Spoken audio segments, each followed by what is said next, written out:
Sir KTR గారు ప్రచారంలో ఉండగా ఆయన సభ పైన కొంతమంది హనుమాన్ భక్తులు కానివ్వండి, హనుమాన్ దీక్ష తీసుకున్న వాళ్ళు రాళ్లతో కానివ్వండి, ఆలుగడ్డలతో, టమాటాలతో దాడి చేశారని చెప్పేసి వార్తలు రావడం చూస్తున్నాం. అసలు దీనికి గల కారణాలు ఏంటి సార్? ఏం జరిగింది అసలు?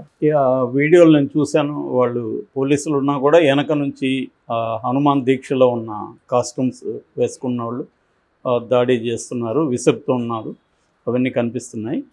అయితే లక్కీగా ఆయనకేమీ కాలేదు కేటీఆర్కి. బట్ కేటీఆర్ దాన్ని ఖండించాడు. అట్లాగే పోలీసులు కూడా తర్వాత దాదాపు 16 మంది హనుమాన్ ఈ దీక్ష తీసుకున్న వాళ్ళ మీద కేసులు పెట్టినట్టుగా అర్థమవుతుంది.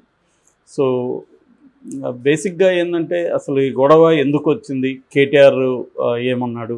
సో ఎక్కువగా మీడియాలో ఏమొస్తుందంటే కేటీఆర్ శ్రీరాముని కించపరుస్తూ మాట్లాడారు అని వస్తుంది, కానీ ఏమి కించపరుస్తూ మాట్లాడడం రాలేదు నిజానికి.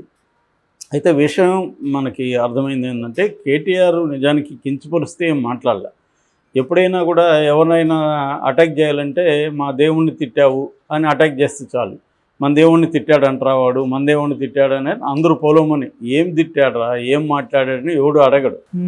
ఇదొక ఉన్మాదం అంటారు, మాబ్ మెంటాలిటీ. మాబ్ మెంటాలిటీ ఎలా ఉంటుందంటే వాడు మనల్ని తిట్టాడంట అనగానే అందరూ పదండి వాళ్ళని తిట్టాడంట అని ఇంకా దానికి మసాలేసి దారుణంగా తిట్టాడంట, ఘోరంగా తిట్టాడంట, ఇట్లా కలుపుకుంటూ వెళ్తారు తప్ప అసలు ఏమి తిట్టాడు, ఆయన ఏం మాట్లాడాడు, ఆయన మాట్లాడిందే అదేనా, లేకపోతే మనకి ఫిల్టర్ అయ్యి వస్తుందా, చేంజ్ అయ్యి వస్తుందా, ఇది ఎవడు ఆలోచించే పరిస్థితి లేదు. రెండోది ఇక్కడ ఏంటంటే బీజేపీ బీఆర్ఎస్ గతంలో కుమ్మక్కైనాయి.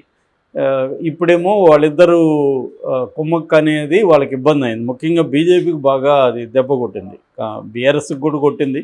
బట్ బీజేపీ రివ్యూ చేసుకుంది. రివ్యూ చేసినాక నిజానికి మనం కేసీఆర్తో కానీ ఫైట్ ఉంటే కాంగ్రెస్ ప్లేస్లో మనం ఉండాల్సింది, మనకి ఇంకా ఎక్కువ సీట్లు వచ్చిండేవి.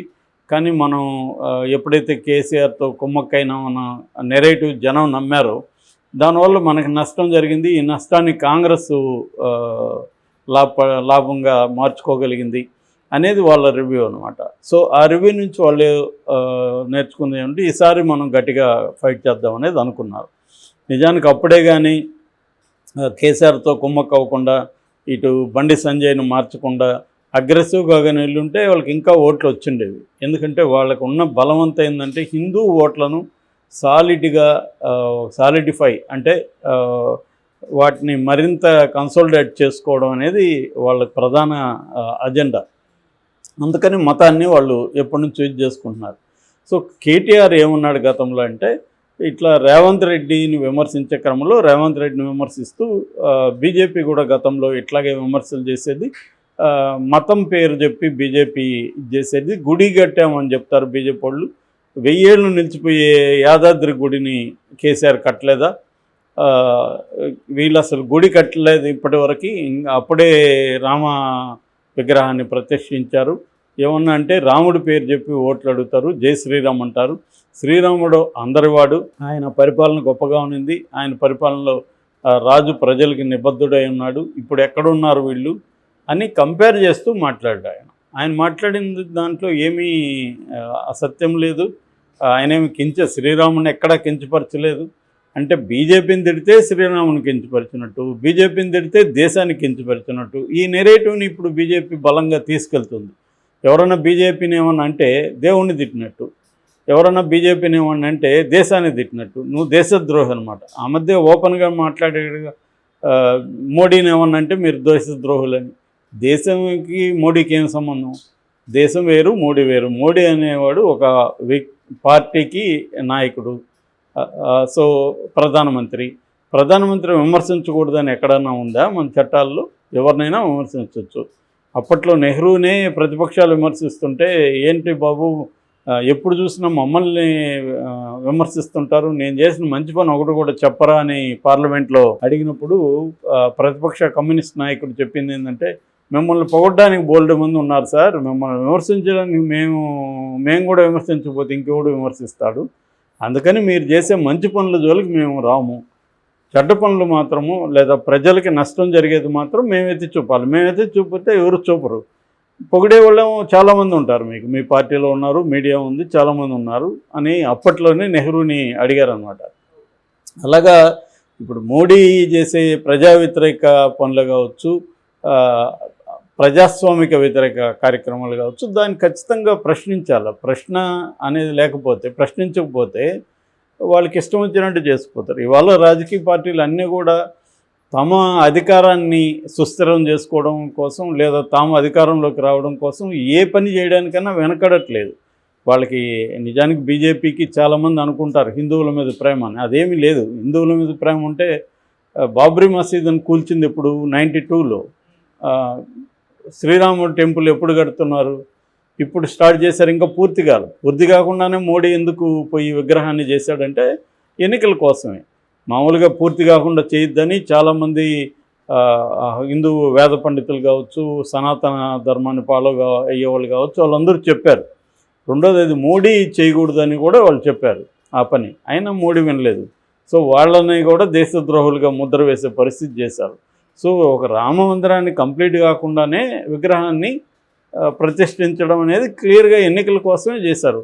సో ఎప్పుడో 92లో అయితే వాళ్ళు ఇప్పటివరకు ఎందుకు రామ టెంపుల్ని చేయలేదు? సో ఇదంతా క్లియర్గా ఏంటంటే వాళ్ళకి రామ మందిరాన్ని నిర్మించడం వాళ్ళ అజెండా కాదు. ఆ మందిరం చుట్టూ రాజకీయాల్ని రెచ్చగొట్టి, హిందువుల మనోభావాల్ని రెచ్చగొట్టి, హిందువులకి తాము ఛాంపియన్స్గా ప్రొజెక్ట్ చేసుకొని ఆ ఓట్లని తమకు పడేట్టుగా.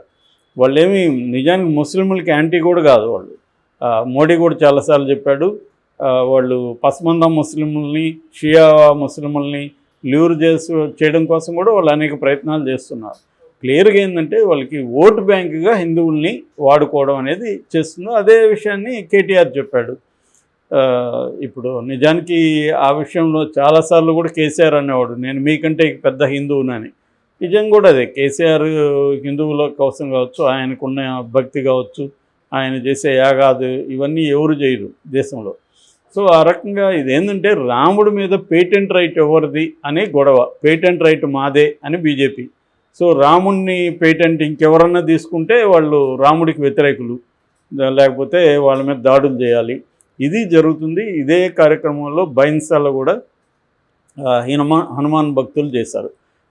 దీన్ని కరెక్ట్గా రిపోర్ట్ చేయాల్సిన అవసరం ఉంది. కేటీఆర్ ఏం మాట్లాడారు అనేది అది కేటీఆర్ కూడా ఖండించినప్పుడు ఆయన కూడా చెప్పాల్సిన అవసరం ఉంది. ఎందుకంటే మీడియాలో ఎంతసేపటికి రాముడి మీద కేటీఆర్ వ్యాఖ్యలకి నిరసనగా అంటారు తప్ప అసలు కేటీఆర్ ఏం వ్యాఖ్యలు చేశాడు అనేది ఎవరు చెప్పరు. లేదా రాముడి మీద కించపరిచినందుకు దాడి అని వస్తుంది. సో ఇది రాంగ్ రిప్రజెంటేషను. కేటీఆర్ రాముడిని ఏ రకంగానూ కించపరచలేదు. ఆయన రాముడిని పొగిడాడు. అట్లాగే రాముడు బీజేపీ వాడు కాదు, అందరి వాడు అని చెప్పాడు ఆయన. బీజేపీకి ఏమి రాముడి మీద పేటెంట్ లేదు. రాముడు భారతదేశంలో ఉండే ప్రతి హిందువులకు ఆరాధ్య దైవం. సో రాముడిని కొలిచే హక్కు అందరికీ ఉంటుంది, బీజేపీ వాళ్ళకే కాదు. రాముడి పేరుతో బీజేపీ రాజకీయాలు చేస్తుంది అనేది ఆయన చెప్పదలుచుకున్న ప్రధానంగా విషయం. సో దానికి నిరసనగా నిన్న ఆయన మీద దాడులు చేశారు. ఈ మధ్యకాలంలో తెలంగాణలో ఈ హిందుత్వ మత శక్తుల దాడులు పెరుగుతున్నాయి. ఆ మధ్య కూడా వరంగల్లో సెక్యులర్ సమూహం అనే ఒక రైటర్స్ ఫోరం, అక్కడేదో మీటింగ్, అది కూడా ఇండోర్ మీటింగ్ పెట్టుకొని వాళ్ళు డిస్కస్ చేసుకుంటున్నారు. సో అక్కడ కూడా వెళ్ళి వీళ్ళు వాళ్ళ మీద దాడులు చేసి సభను ధ్వంసం చేశారు. అంటే మనకేందంటే సెక్యులర్ అనే పదం కూడా వాళ్ళకి బూతులాగా అనపడుతుంది. సెక్యులర్ ఇంకా రాజ్యాంగంలోంచి బీజేపీ తీసేయలే, ఉంది రాజ్యాంగంలో. తీయకముందే సెక్యులర్ అనే మాట కూడా వాళ్ళకి. సెక్యులర్ అంటే ఏంటి? లౌకిక రాజ్యం. మతాన్ని పర్సనల్గా ఇది చేయాలి తప్ప పబ్లిక్గా మతాన్ని ఇది చేయకూడదు, అన్ని మతాలు సమానమే అనేదే ఇక్కడ ఉంది తప్ప అది ఎవరు కూడా ఫాలో కావట్లే. అన్ని మతాల వాళ్ళు కూడా పబ్లిక్గా మనకి మార్నింగ్ లేస్తే మసీదులో నుంచి ఇది వినిపిస్తూ ఉంటుంది, గుళ్ళో నుంచి వస్తుంటాయి. నిజానికి క్రిస్టియన్లే తక్కువ, వాళ్ళు ఎప్పుడో కానీ చర్చిల్లో ఇది చేయరు. మిగతా ఈ రెండు మతాల వాళ్ళు ఎక్కడికక్కడ ఇది చేస్తుంటారు. ఎక్కువగా హిందూ మతం ఉంది కాబట్టి హిందూ మతం నాయసి ఎక్కువగా ఉంటుంది. సో దాన్ని కూడా ఎవరు ప్రశ్నించట్లేదు. కానీ ఇక్కడ నిజానికైతే గవర్నమెంట్ ఆఫీసుల్లో కానీ ఎక్కడ కానీ మతాన్ని ఫాలో కాకూడదు, కానీ అందరూ ఫాలోనే అవుతున్నారు. దాన్ని కూడా ఎవరు ప్రశ్నించలే. ఏదో సెక్యులరిజాన్ని కూడా మనం కాపాడుకోవాలని ఒక మాట్లాడిన దానికి కూడా దాడులు జరుగుతున్నాయి. సో ఖచ్చితంగా ఇది కేటీఆర్ మీద జరిగిన ఈ దాడిని ఖండించాల్సిన అవసరం అయితే ఖచ్చితంగా ఉంది.